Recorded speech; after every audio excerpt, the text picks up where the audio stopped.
This video series attempts to provide an esoteric analysis of the Holy Scriptures, offering an antidote to the distortions promoted by literalist and uninitiated readings. Rooted in the principles of Empyrean dragon magic and aligned with the Illuminist mission of advancing humanity toward unity through rational spiritual gnosis, the series invites viewers to embark on a progressive, interpretive journey.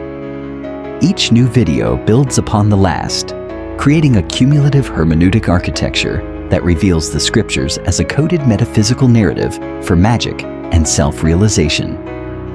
God called the light day, and the darkness He called night. And there was evening, and there was morning, the first day. Genesis 1, verse 5. This verse concludes the first step of man's spiritual unfoldment. If you have followed the previous videos, the first 4 verses, you will understand that there is nothing physical here. To fully understand this, we must ask ourselves what life's purpose is, or from a religious perspective, what God wants from us. God, as a unified field of all minds, archetypes, and principles, is the only thing that exists. Yet, in God's unified essence, exists the potential for multiplicity, which is expressed via holographic projection as an act of involution through the space-time domain of becoming. Thus, God has only one goal: to realize itself, to become fully conscious of its divine potential through each one of us. The moment of creation was a symmetry break, a fragmentation of this unified whole, and the rise of the space-time domain, the heavens and the earth. In verse 4, we have discussed how light represents consciousness, the light of understanding, and a symbol of divine order and logos. Darkness is everything unconscious, all of our potential that resides in the deep, chaotic waters of the collective and personal unconscious. Light here is not a material creation, but spiritual. Thus, with the creation of light, there is the beginning of structured, coherent, and conscious thought frequency waves. God, which resides in the domain of perfect being, bifurcates into a dual-aspected holographic projection of mental and material states of becoming, heaven and earth.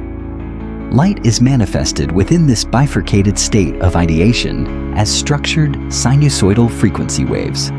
But now God calls light day, and the darkness He called night, declaring it as the evening and morning of the first day. What does it mean? First of all, we must understand that this was never meant to be taken literally. As we have seen, the creation of light and its separation from darkness speak about the arising of consciousness from the unconscious. The mind does not know what day and night are in the literal sense. The mind exists non-locally, dimensionlessly. It is an immaterial and indestructible mathematical energy system. Since the purpose of the Scriptures is achieving self-realization, the literal meaning of day and night is immediately discarded here. Instead, we should see it as the first stage of man's spiritual unfoldment being completed. The ancient Hermetic principle, as above, so below, ensures that the fact man has not been created in the physical sense does not contradict this interpretation, since the collective hive mind, a God, operates just as an individual mind. In other words, this is the creation of the spiritual man by codifying the workings of the mind. The only way to understand God, the universe, and man is by understanding the mind. Therefore, Genesis, as well as many other creation stories among the nations, speak about the same thing: the mind and its spiritual development. Man has a threefold nature: spirit, soul, body. All creation passes through 3 stages, from the eternal Platonic domain of perfect forms as concepts, to the formulation of thoughts as ideas in expression, and lastly, to physical manifestation within the material domain. Light, as the divine logos, is expressed as coherent, intelligible, and conscious thoughts, and manifested ultimately as the rays of a physical sun's light. Another way to view creation is through the lens of awakening. What are we awakening from? From innocence and ignorance, the ignorance of not realizing our true nature. the mysteries of existence and God. Just as we wake up with the light of dawn shining through our window, so the mind awakens to its spiritual nature through the light of Logos, divine reason.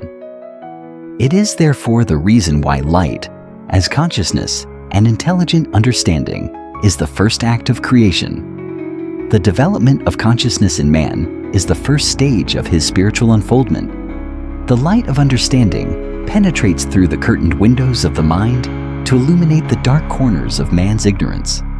Moreover, day can be expressed as waking consciousness, while night is understood as dream consciousness when the mind is unconscious.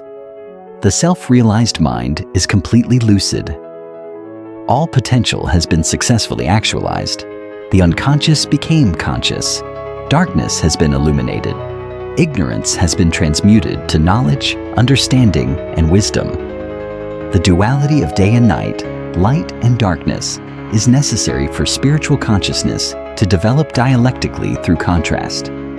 How can knowledge be understood if we do not know what ignorance is? How can light be understood if we do not know what darkness is? The act of naming something is done to define, organize, identify, stabilize, and understand it, to bring it to the light of consciousness through mental means. What is named by the mind becomes conscious by the mind.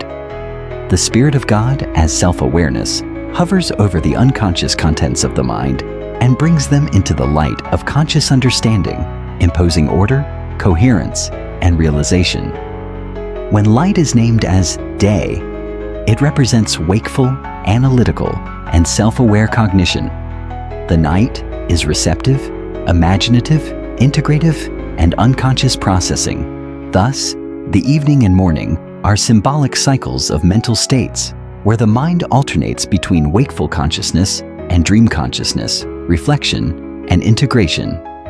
This is the process of cyclical awareness, cultivation of consciousness, and self-recognition, the first stage and day of man's spiritual development, and the realization of the divine mind of God.